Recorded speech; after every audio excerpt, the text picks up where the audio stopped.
And we are recording. Hello. Hi, how are you doing? Great. How have you been this week? I'm good. I'm good. I'm happy to be here.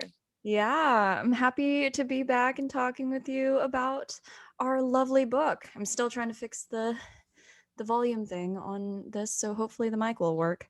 But let's get into it, all right? Yeah.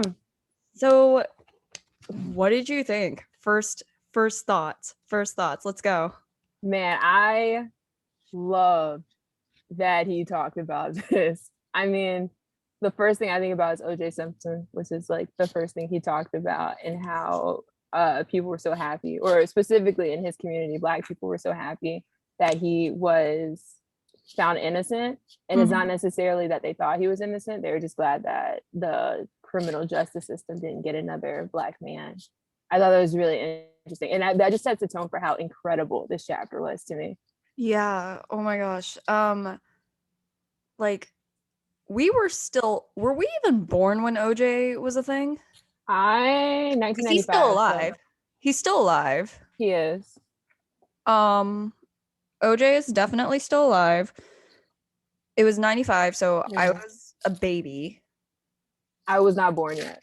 You weren't even here yet. So, Mm-mm. like, in terms of like legacy and the impact that OJ had on your life, just growing up since this wasn't even in your lifetime, like, where did you first hear about OJ and all this stuff going down? I didn't even hear about the trial till I was in high school, I think, in our history class. And I don't know why we brought it up, but we did. And I was like, interesting. But I did know it was because of they illegally obtained some type of evidence. But I didn't really have any opinions. Yeah.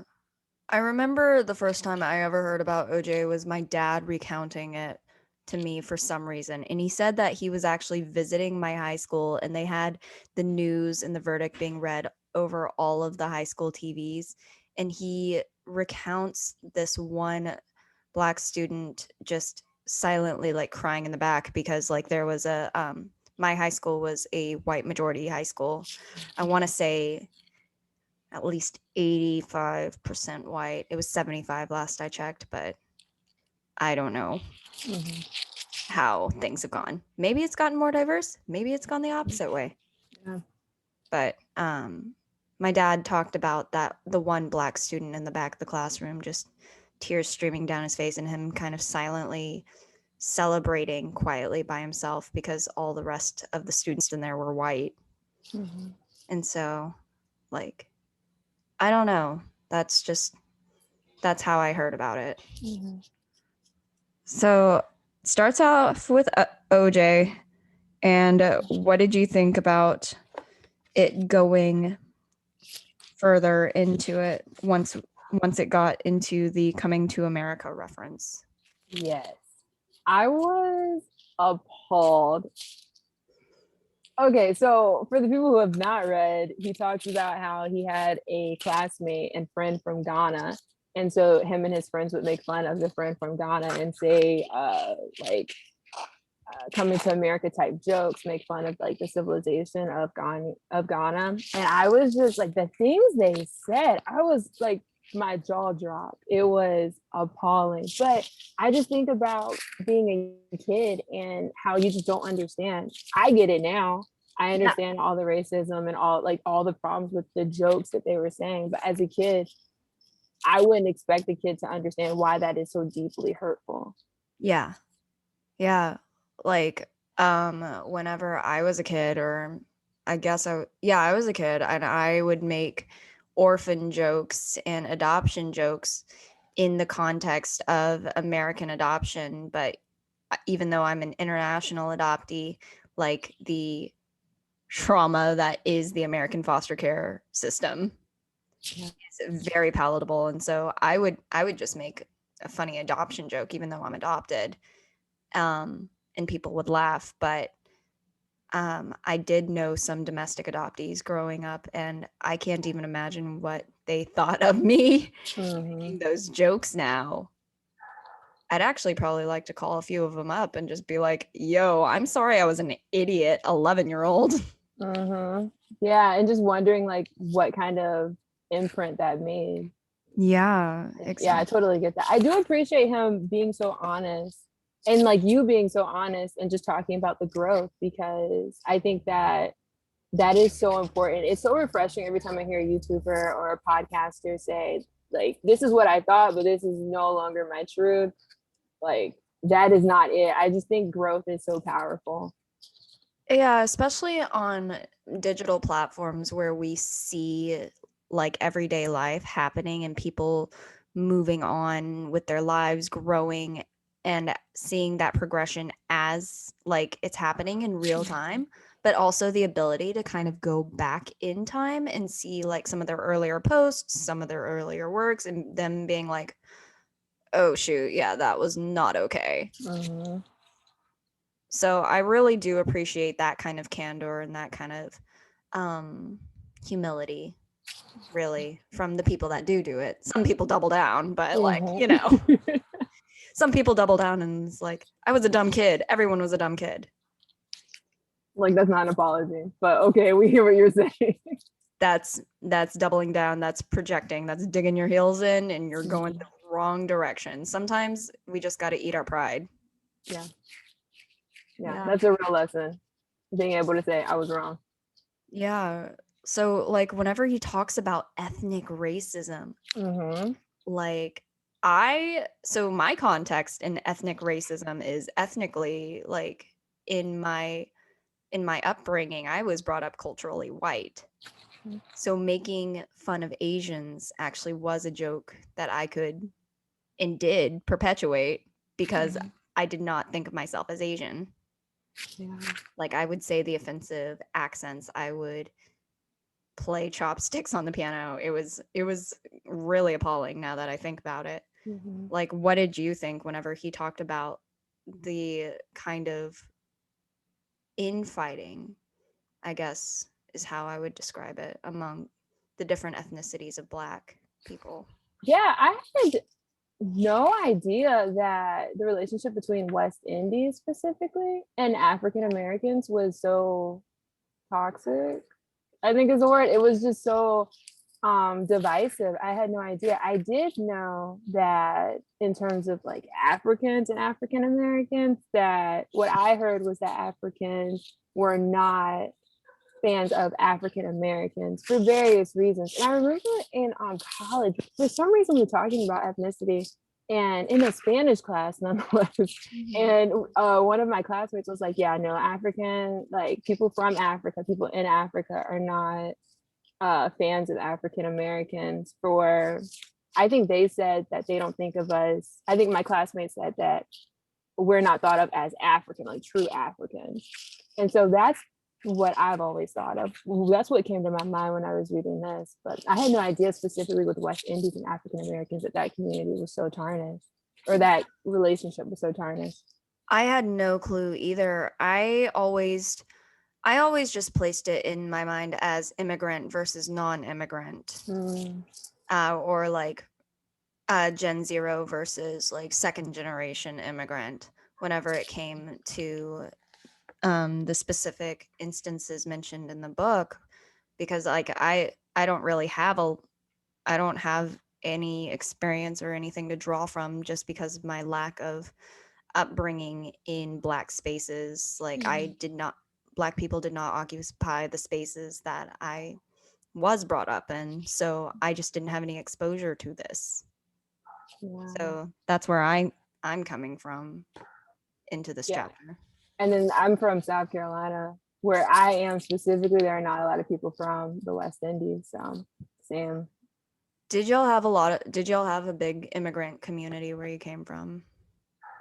Or in South Carolina, where you We were from? not huge, not huge. Where when I was in middle school, we had students who were refugees from, where were they from? They're fleeing a genocide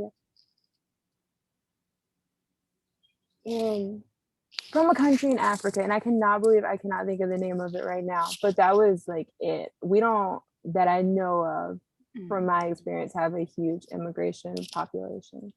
Mhm. Like whenever I was in college, my cousin's church was hosting a an immigrant population that was from Republic of Congo, Mm-hmm.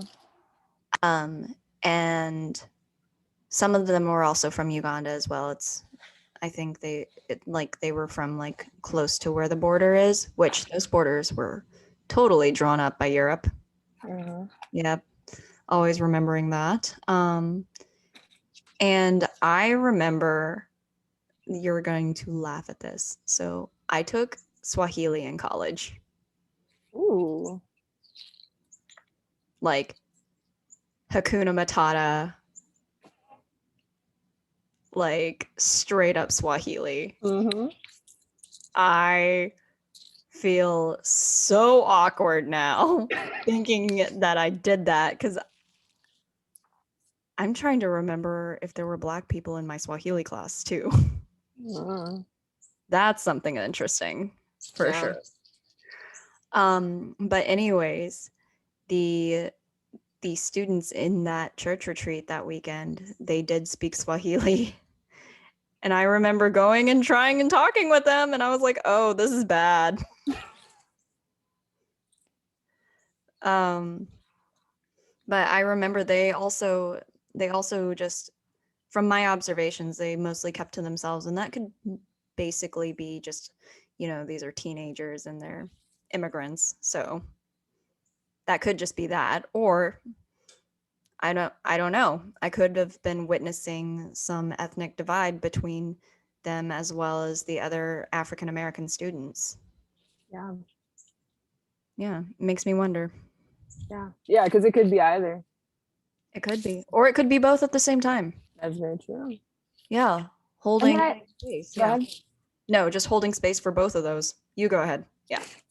I just noticed that it's especially now we tend to cling to where we feel most comfortable. So I would understand if in a room full in a room full of people with like different diverse like different backgrounds if you cling to so if you cling to the people who are most like you. So I remember being at Columbia and feeling super comfortable with my very diverse group of friends, but then also probably like the most comfortable in the Black Caucus. And so if I'm sitting in the lunchroom lunchroom Our but lunch, I'll just go with it. our lunchroom, which, oh my goodness, I don't know what to call that thing. That thing was just like, I called it the Thunderdome in my head. I feel like it was a lounge, right?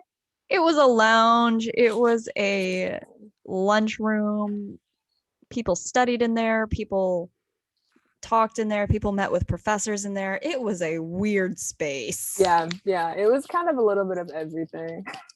I remember the Chick-fil-A debate. Yes. Do you want to tell it or should I? We're not naming names though. We're not naming names. Go ahead. Go ahead. So there was a debate where in this lunchroom lounge, our classmates were talking about Chick-fil-A supporting homophobic legislature. Mm-hmm. And one of our classmates expressed that they thought Chick-fil-A was very racist as well as a company. And they were like, I've never seen a black person ever work at Chick-fil-A before. Thank you. Raise my hand. I've worked there before. And like there was a group of like 8 of us, and we just like were like, I don't know where to go from there. That was just so funny because I mean, like, yes, absolutely, it is well recorded. Chick-fil-A's homophobia, but like where I'm from, most like the high school students, probably like the older people, the more professional, like the like more professional Chick-fil-A workers are white. But when you're looking at like high school students, it's basically black. So I was like, How can Chick-fil-A be racist? Just in my experience, that was not possible. Oh goodness. Like Days. it's so interesting to me just having those spaces of all people of color, including white people, like just in that type of a mosh posh situation. Because Mhm. that lounge was open to everyone. Mhm. Um, and so like especially when the subject matter of a lot of our classes is racism, you get a mixed bag, really.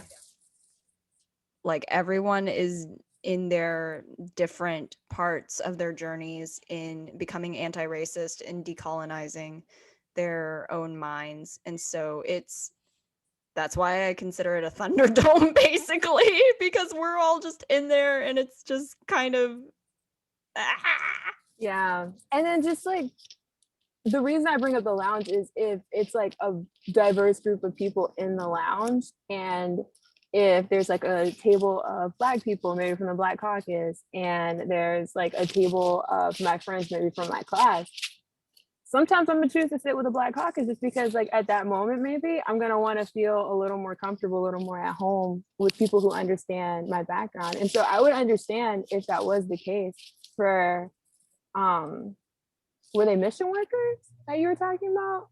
They were kids. Oh, okay. Like speak like hanging out with people who speak the same language, who Yeah. have the same background. Yeah, and we as black people do not all have the same background. Yeah, for sure. Like, oh my goodness. I it's just so interesting because like my home church does a mission trip to a country in Africa. I'm not going to name the country right now, but they they do that and I always look at some of those photos of people going on mission trip and there aren't a lot of black people in my church. But I've always wondered would happen if like what would happen if or when it's ever happened because like I didn't go to that mission trip every year or whatever. I was gonna wonder like the few black families at my church. I wondered they would how they would interact, Mhm. if that makes sense. Yeah. Yeah, but for the most part, this trip is mostly populated by white people, just because my home church is a white majority church. But I've always been curious about that since it's just something I haven't been exposed to. I know it exists, but I haven't seen it really. Yeah, and I think it will look different in each situation, even if there are they like you said, it does exist, but it would look different in this specific situation too. Yeah, for sure. Like, I love going forward. Like, I love how I'm on page 60 now talking about throughout the 90s a number of immigrants of color in the United States grew and the combined effects of Immigration and Nationality Act of 1965, the Refugee Act of 1980, and the Immigration Act of 1990. That is prime, like the fact that this is our lifetime Yeah. and that we lived in a time where the immigration um drastically changed in the US. Um, and all of this happened. I did not know much about immigration policy prior to college. Mhm. Yeah, Um, same. I did not know about the quotas. I didn't know, like, I knew about the Chinese Exclusion Act, but that was like in the 1880s, so that didn't really compute in my head. Mhm. I didn't really think of immigration being something so modern as to be needing policy to affect it as late as 1990 and as most recent that I've noticed in the Trump era was the stay in Mexico policy, um the DACA recipients, um What else? What The else is there? Muslim ban. The Muslim ban. Mm-hmm. Like those are policies I think of whenever I think of immigration policy. I didn't really necessarily think of how it affected specifically people coming from Africa and the West Indies. And so whenever he talks about black immigrants, I was like, "Oh, yeah, I guess that's a thing too." Mm-hmm.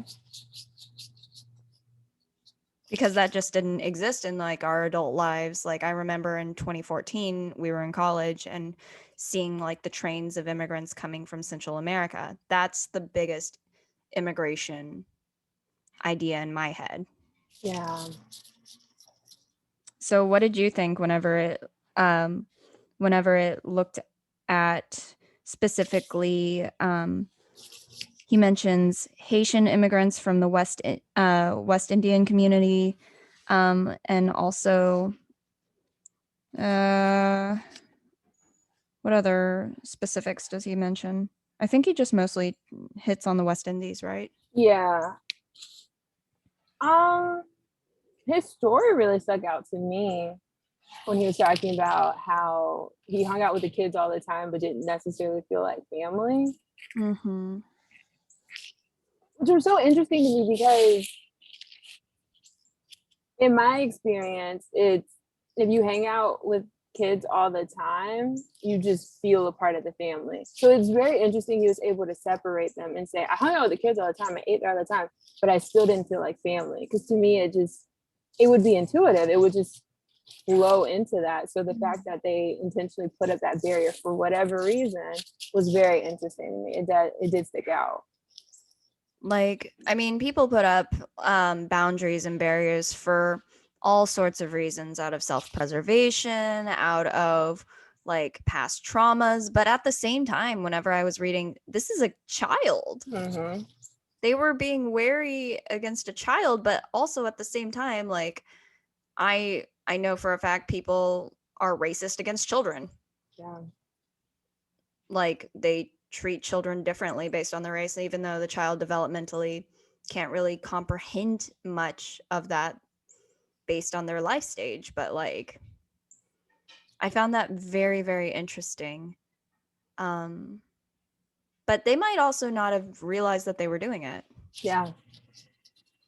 Yeah. I was listening to a podcast and she was saying that I think 80% of, and I might get the percent wrong, it was more than 50% of our actions are dictated by our subconscious thoughts.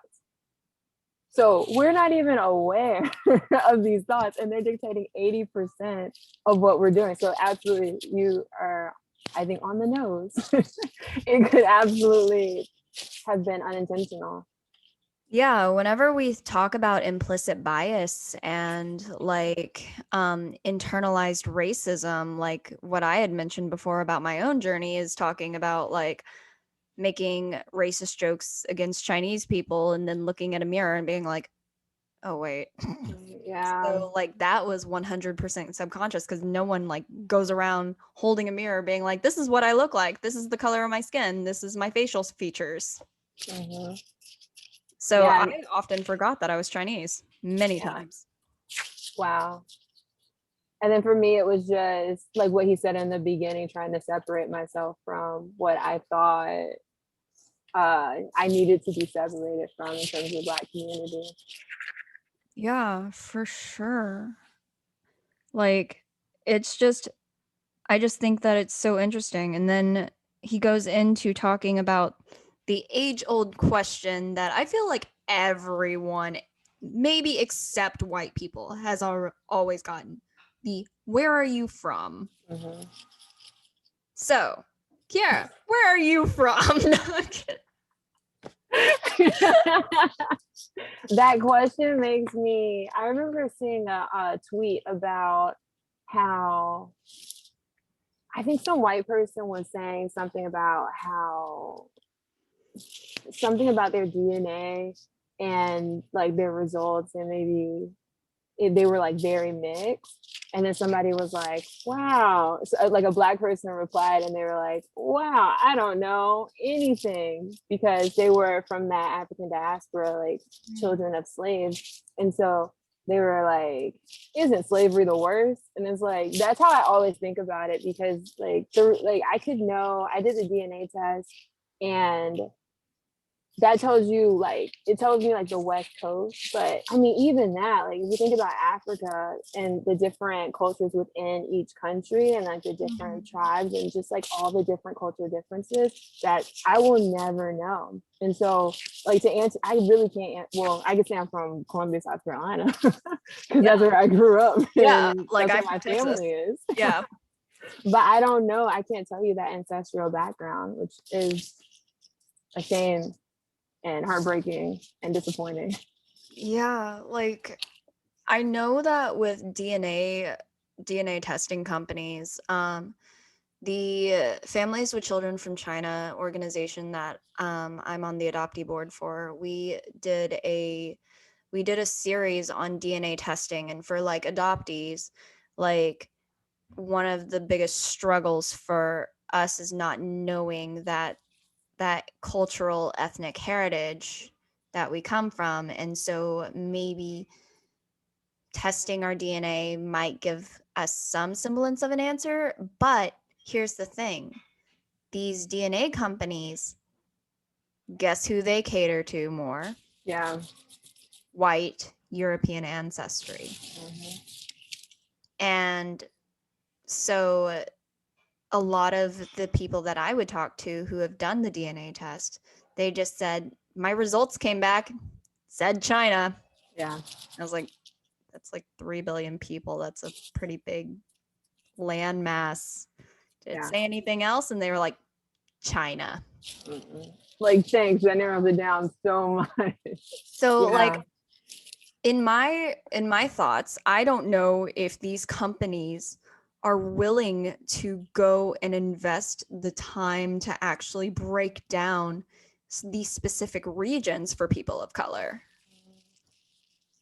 Because are they investing in that? Are they thinking that people of color are wanting to invest in their companies and send in their DNA to do this? No, because if I do this, my result's going to say China.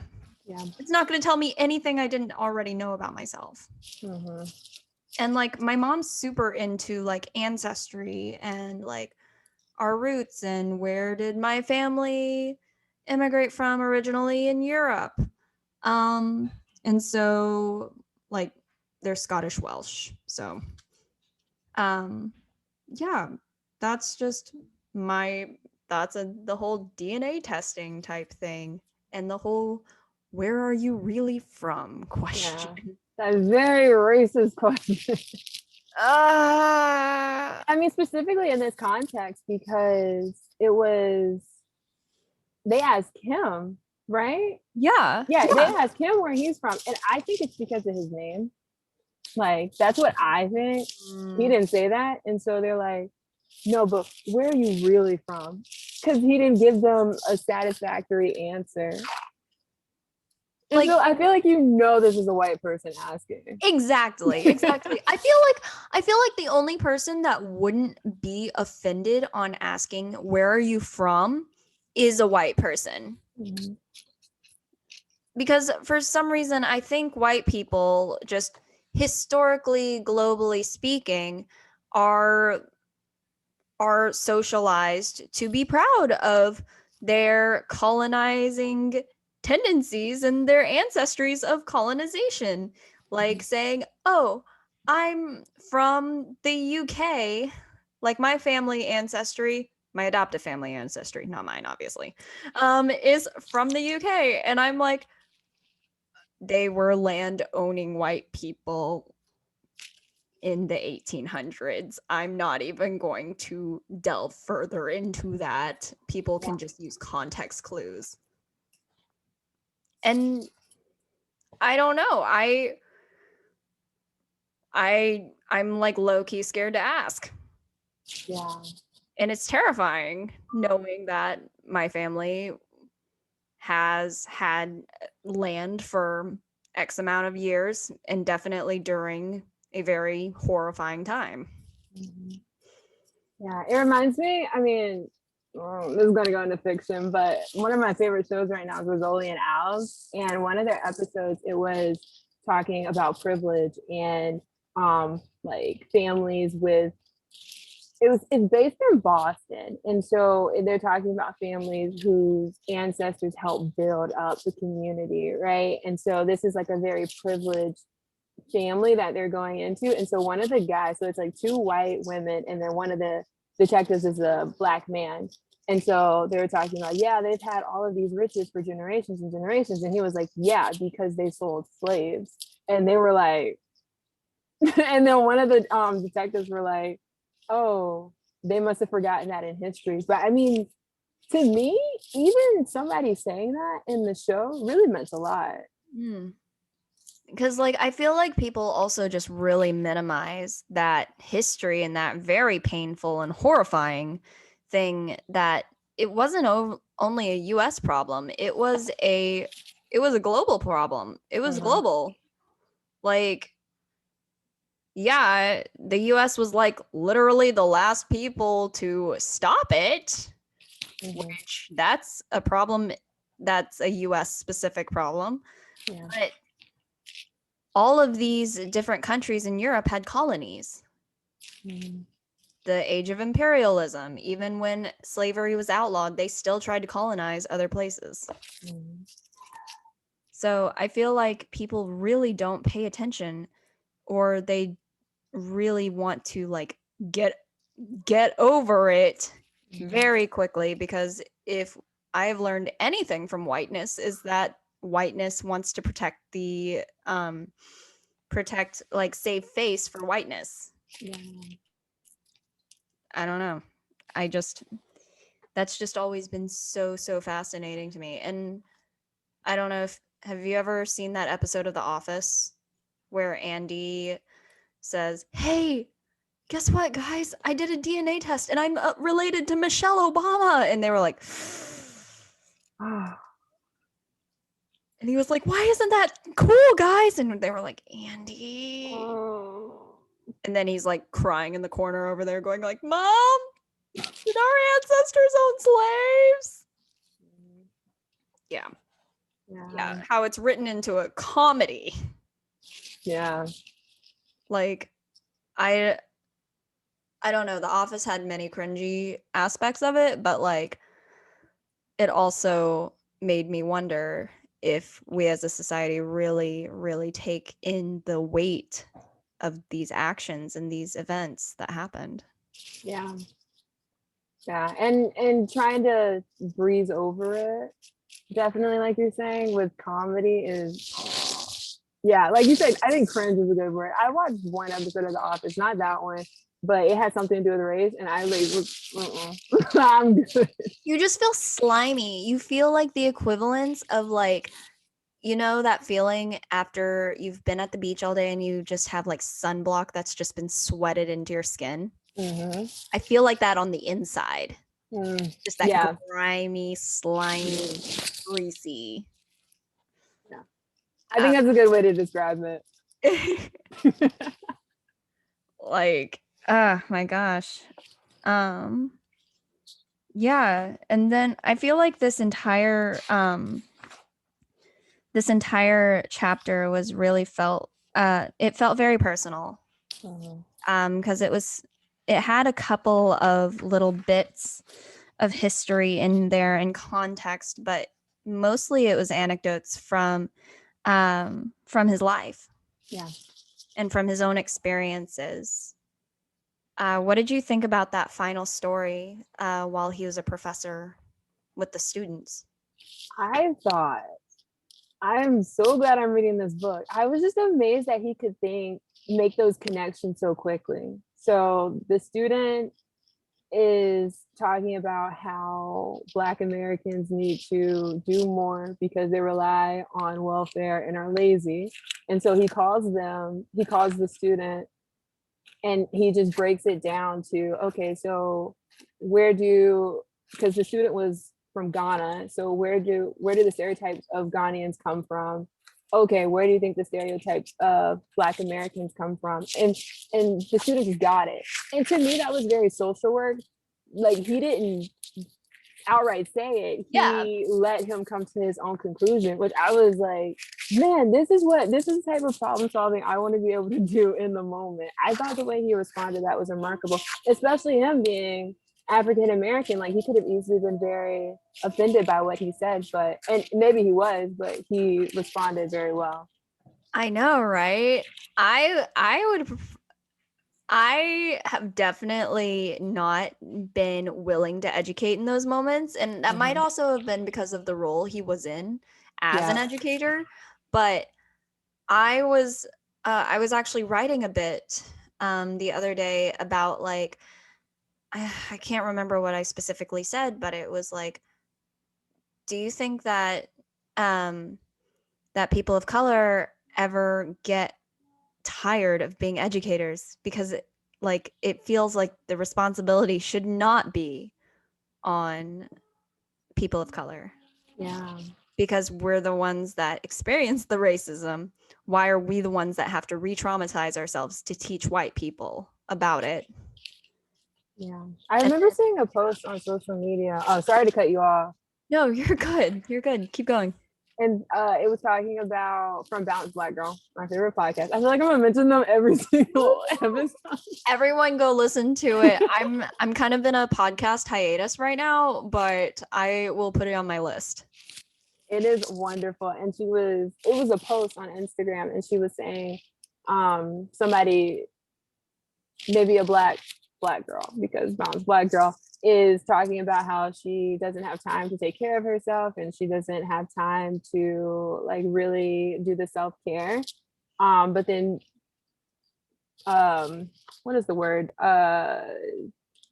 Publishes publishes a dissertation on the history of racism or something along that topic, and then the response is, that could have been your time for self-care right there. Like, just, it's not our job. I do think that there are people who want to do this work.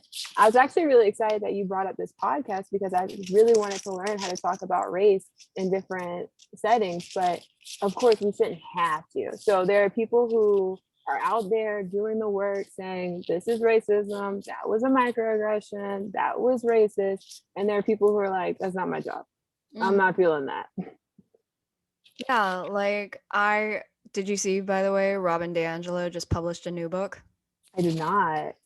Ooh. Is wild. People are just like, yeah, lady, stop co-opting anti-black racism and the education. Stop doing it.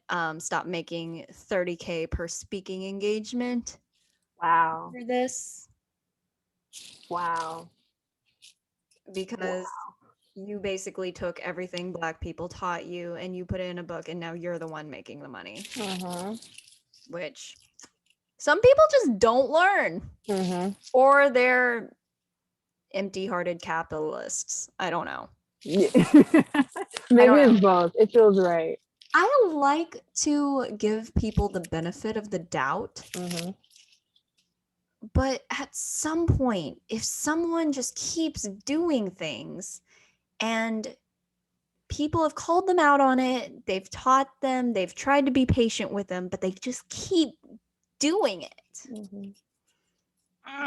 Yeah. At that point, I feel like the benefit of the doubt runs out because clearly you're not learning. Or you're refusing to. Yeah. Yeah. And honestly, like, I also read another piece on Medium where it was like, we have to teach white people how to be anti-racist, but it's like teaching a 4-year-old how to cook. You know, it's going to take twice as long and they're going to be super messy, possibly set something on fire, cut off a finger, who knows? But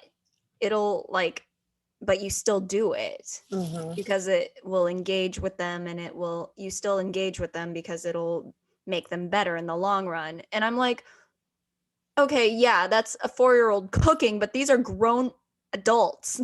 Yeah. and your patience is for things you should already know or want to know because you have the privilege of not needing to know. Yeah, it's very frustrating. Exactly. Ugh. Well, also, by the way, we went way over.